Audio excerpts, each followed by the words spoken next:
The Prince by Niccolo Machiavelli, translated by W. K. Marriott. Dedication and chapters 1 to 3.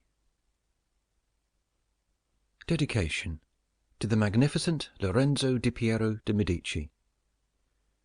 Those who strive to obtain the good graces of a prince are accustomed to come before him with such things as they hold most precious, or in which they see him take most delight. Whence one often sees horses, arms, cloth of gold, precious stones, and similar ornaments presented to princes worthy of their greatness.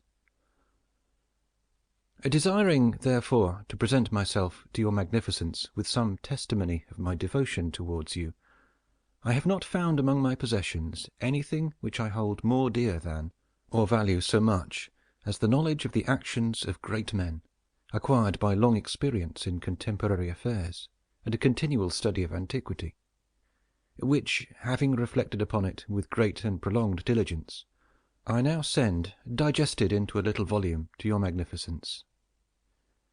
And although I may consider this work unworthy of your countenance, nevertheless I trust much to your benignity that it may be acceptable, seeing that it is not possible for me to make a better gift than to offer you the opportunity of understanding in the shortest time all that I have learnt in so many years and with so many troubles and dangers. Which work I have not embellished with swelling or magnificent words, nor stuffed with rounded periods, nor with any extrinsic allurements or adornments whatever, with which so many are accustomed to embellish their works. For I have wished either that no honour should be given it, or else that the truth of the matter and the weightiness of the theme shall make it acceptable. Nor do I hold with those who regard it as a presumption if a man of low and humble condition dare to discuss and settle the concerns of princes, because just as those who draw landscapes place themselves below in the plain to contemplate the nature of the mountains and of lofty places, and in order to contemplate the plains place themselves upon high mountains, even so, to understand the nature of the people it needs to be a prince, and to understand that of princes it needs to be of the people. Take, then, your magnificence, this little gift in the spirit in which I send it, wherein, if it be diligently read and considered by you, you will learn my extreme desire that you should attain that greatness which fortune and your other attributes promise. And if your magnificence, from the summit of your greatness, will sometimes turn your eyes to these lower regions, you will see how unmeritedly I suffer a great and continued malignity of fortune. Chapter 1. How many kinds of principalities there are, and by what means they are acquired. All states, all powers that have held and hold rule over men, have been and are either republics or principalities. Principalities are either hereditary, in which the family has been long established, or they are new. The new are either entirely new, as was Milan to Francesco Sforza, or they are, as it were, members annexed to the hereditary state of the prince who has acquired them, as was the kingdom of Naples to that of the King of Spain. Such dominions thus acquired are either accustomed to live under a prince, or to live in freedom, and are acquired either by the arms of the prince himself or of others, or else by fortune or by ability. Chapter 2. Concerning hereditary principalities. I will leave out all discussion on republics, inasmuch as in another place I have written of them at length, and will address myself only to principalities. In doing so, I will keep to the order indicated above, and discuss how such principalities are to be ruled and preserved. I say at once, there are fewer difficulties in holding hereditary states and those long accustomed to the family of their prince than new ones, for it is sufficient only not to transgress the customs of his ancestors, and to deal prudently with circumstances as they arise, for a prince of average powers to maintain himself in his state, unless he be deprived of it by some extraordinary and excessive force. And if he should be so deprived of it, whenever anything sinister happens to the usurper, he will regain it. We have in Italy, for example, the Duke of Ferrara, who could not have withstood the attacks of the Venetians in 84, nor those of Pope Julius in 10, unless he had been long established in his dominions. For the hereditary prince has less cause and less necessity to offend. Hence it happens that he will be more loved. And unless extraordinary vices cause him to be hated, it is reasonable to expect that his subjects will be naturally well disposed towards him. And in the antiquity and duration of his rule, the memories and motives that make for change are lost, for one change always leaves the toothing for another. Chapter 3. Concerning mixed principalities. But the difficulties occur in a new principality. And firstly, if it be not entirely new, but is, as it were, a member of a state which, taken collectively, may be called composite, the changes arise chiefly from an inherent difficulty there is in all new principalities. For men change their rulers willingly, hoping to better themselves, and this hope induces them to take up arms against him who rules, wherein they are deceived, because they afterwards find, by experience, they have gone from bad to worse. This follows also on another natural and common necessity, which always causes a new prince to burden those who have submitted to him with his soldiery, and with infinite other hardships which he must put upon his new acquisition. In this way you have enemies in all those whom you have injured in seizing that principality, and you are not able to keep those friends who put you there, because of your not being able to satisfy them in the way they expected. And you cannot take strong measures against them, feeling bound to them. For, although one may be very strong in armed forces, yet in entering a province one has always need of the goodwill of the natives.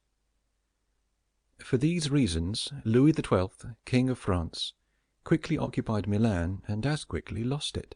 And to turn him out the first time it only needed Ludovico's own forces, because those who had opened the gates to him, finding themselves deceived in their hopes of future benefit, would not endure the ill treatment of the new prince.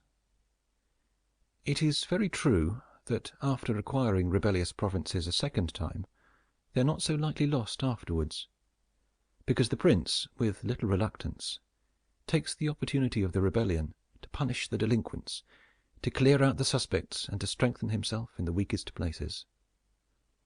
Thus, to cause France to lose Milan the first time, it was enough for the Duke Ludovico to raise insurrections on the borders, but to cause him to lose it a second time, it was necessary to bring the whole world against him, and that his armies should be defeated and driven out of Italy, which followed from the causes above mentioned. Nevertheless, Milan was taken from France both the first and the second time. The general reasons for the first have been discussed.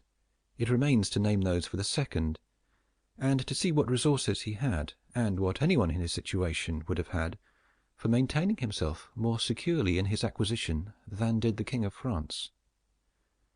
And now I say that those dominions which, when acquired, are added to an ancient state by him who acquires them, are either of the same country and language, or they are not. When they are, it is easier to hold them, especially when they have not been accustomed to self-government. And to hold them securely, it is enough to have destroyed the family of the prince who was ruling them.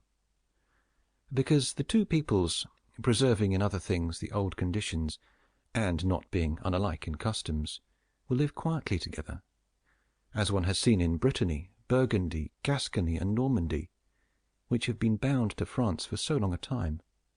And, although there may be some difference in language, nevertheless the customs are alike, and the people will easily be able to get on amongst themselves. He who has annexed them, if he wishes to hold them, has only to bear in mind two considerations. The one, that the family of their former lord is extinguished. The other, that neither their laws nor their taxes are altered, so that in a very short time they will become entirely one body with the old principality. But when states are acquired in a country differing in language, customs, or laws, there are difficulties, and good fortune and great energy are needed to hold them, and one of the greatest and most real helps would be that he who has acquired them should go and reside there. This would make his position more secure and durable, as it has made that of the Turk in Greece, who, notwithstanding all the other measures taken by him for holding that state, if he had not settled there, would not have been able to keep it, because, if one is on the spot, disorders are seen as they spring up, and one can quickly remedy them. But if one is not at hand, they are heard of only when they are great, and then one can no longer remedy them. Besides this, the country is not pillaged by your officials. The subjects are satisfied by prompt recourse to the prince. Thus, wishing to be good, they have more cause to love him, and wishing to be otherwise, to fear him. He who would attack that state from the outside must have the utmost caution. As long as the prince resides there, it can only be wrested from him with the greatest difficulty. The other and better course is to send colonies to one or two places, which may be as keys to that state. For it is necessary either to do this, or else to keep there a great number of cavalry and infantry. A prince does not spend much on colonies, for with little or no expense he can send them out and keep them there, and he offends a minority only of the citizens from whom he takes lands and houses to give them to the new inhabitants.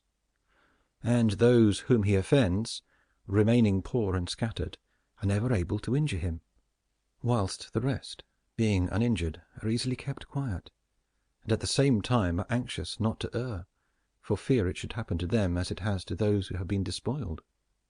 In conclusion, I say that these colonies are not costly. They are more faithful, they injure less, and the injured, as has been said, being poor and scattered, cannot hurt. Upon this one has to remark that men ought either to be well treated or crushed. Because they can avenge themselves of lighter injuries, of more serious ones they cannot. Therefore, the injury that is to be done to a man ought to be of such a kind that one does not stand in fear of revenge. But in maintaining armed men there in place of colonies, one spends much more, having to consume on the garrison all the income from the state, so that the acquisition turns into a loss, and many more are exasperated because the whole state is injured. Through the shifting of the garrison up and down, all become acquainted with hardship, and all become hostile, and they are enemies who, whilst beaten on their own ground, are yet able to do hurt. For every reason, therefore, such guards are as useless as a colony is useful. Again, the prince who holds a country differing in the above respects ought to make himself the head and defender of his less powerful neighbors, and to weaken the more powerful amongst them, taking care that no foreigner as powerful as himself shall by any accident get a footing there. For it will always happen that such a one will be introduced by those who are discontented, either through excess of ambition or through fear, as one has seen already. The Romans were brought into Greece by the Aetolians, and in every other country where they obtained a footing they were brought in by the inhabitants. And the usual course of affairs is that as soon as a powerful foreigner enters a country, all the subject states are drawn to him, moved by the hatred which they feel against the ruling power. So that in respect to those subject states he has not to take any trouble to gain them over to himself, for the whole of them quickly rally to the state which he has acquired there. He has only to take care that they do not get hold of too much power and too much authority, and then, with his own forces and with their goodwill, he can easily keep down the more powerful of them, so as to remain entirely master in the country. And he who does not properly manage this business will soon lose what he has acquired, and whilst he does hold it, he will have endless difficulties and troubles. The Romans, in the countries which they annexed, observed closely these measures. They sent colonies and maintained friendly relations with the minor powers without increasing their strength. They kept down the greater and did not allow any strong foreign power to gain authority. Greece appears to me sufficient for an example. The Achaeans and Aetolians were kept friendly by them. The kingdom of Macedonia was humbled, Antiochus was driven out. Yet the merits of the Achaeans and Aetolians never secured for them permission to increase their power. Nor did the persuasions of Philip ever induce the Romans to be his friends without first humbling him. Nor did the influence of Antiochus make them agree that he should retain any lordship over the country. Because the Romans did in these instances what all prudent princes ought to do, who have regard not only to present troubles but also future ones, for which they must prepare with every energy, because when foreseen it is easy to remedy them. But if you wait until they approach, the medicine is no longer in time, because the malady has become incurable. For it happens in this, as the physicians say it happens in hectic fever, that in the beginning of the malady it is easy to cure, but difficult to detect. But in the course of time, not having been either detected or treated in the beginning, it becomes easy to detect, but difficult to cure. Thus it happens in affairs of state, for when the evils that arise have been foreseen, which it is only given to a wise man to see, they can be quickly redressed. But when, through not having been foreseen, they have been permitted to grow in a way that everyone can see them, there is no longer a remedy. Therefore, the Romans, foreseeing troubles, dealt with them at once, and even to avoid a war would not let them come to a head, for they knew that war is not to be avoided, but is only to be put off to the advantage of others.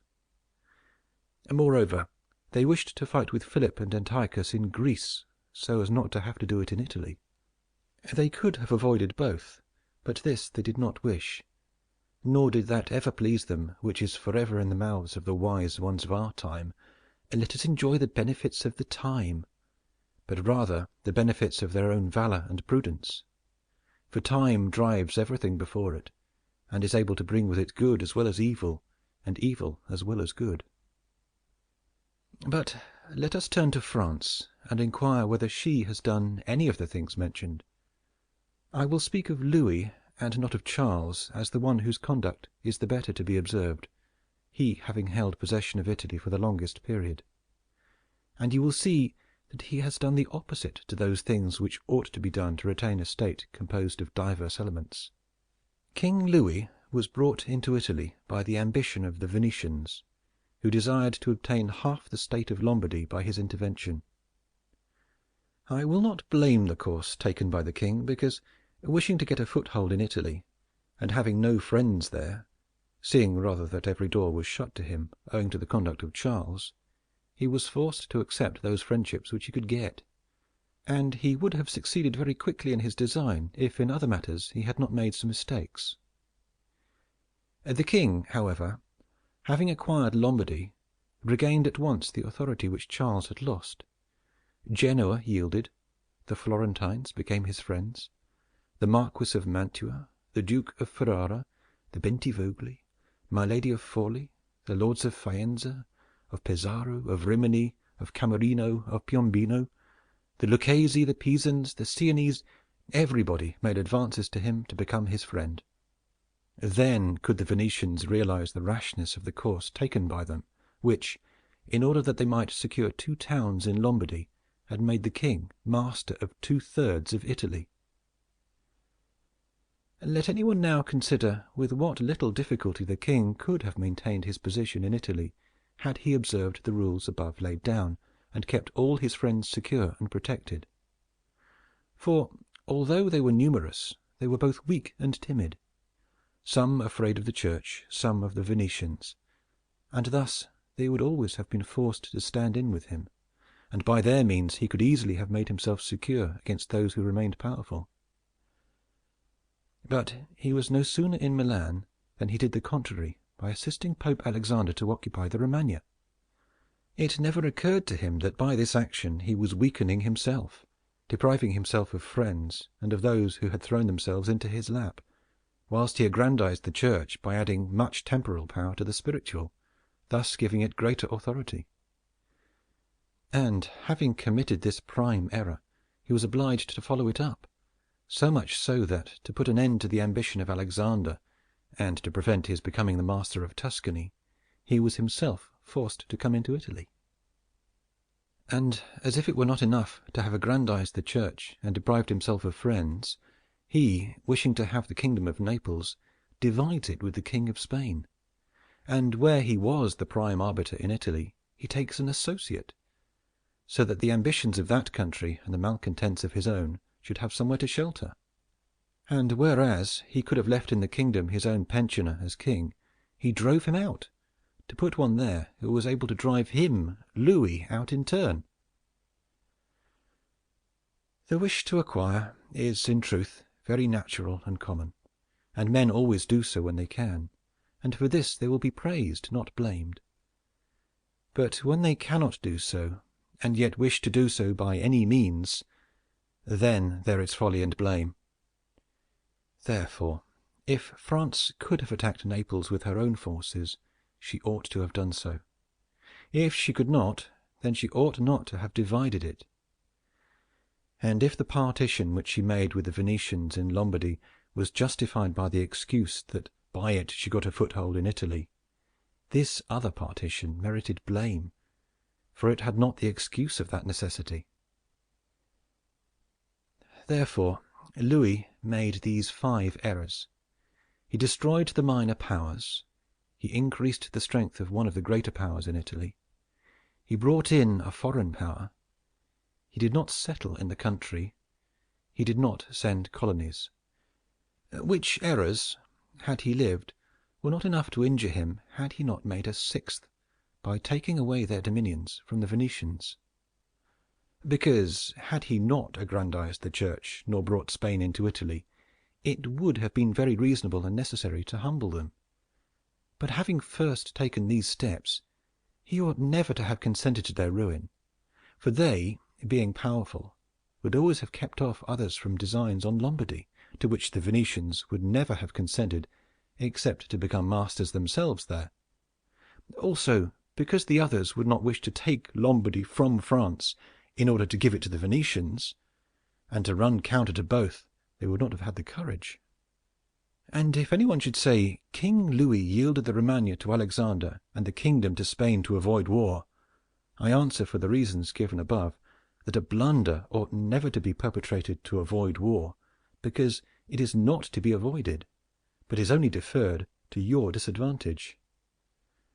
And if another should allege the pledge which the king had given to the Pope, that he would assist him in the enterprise in exchange for the dissolution of his marriage and for the cap to Rouen, to that I reply what I shall write later concerning the faith of princes and how it ought to be kept. Thus King Louis lost Lombardy by not having followed any of the conditions observed by those who have taken possession of countries and wish to retain them. Nor is there any miracle in this, but much that is reasonable and quite natural. And on these matters I spoke at Nantes with Rouen, when Valentino, as Cesare Borgia, the son of Pope Alexander, was usually called, occupied the Romagna. And on Cardinal Rouen observing to me that the Italians did not understand war, I replied to him that the French did not understand statecraft, meaning that otherwise they would not have allowed the Church to reach such greatness. And in fact it has been seen that the greatness of the Church and of Spain in Italy has been caused by France, and her ruin may be attributed to them.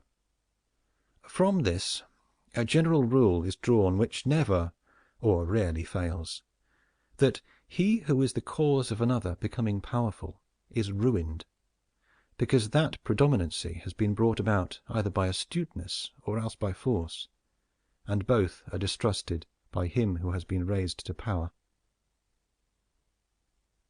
End of Part 1.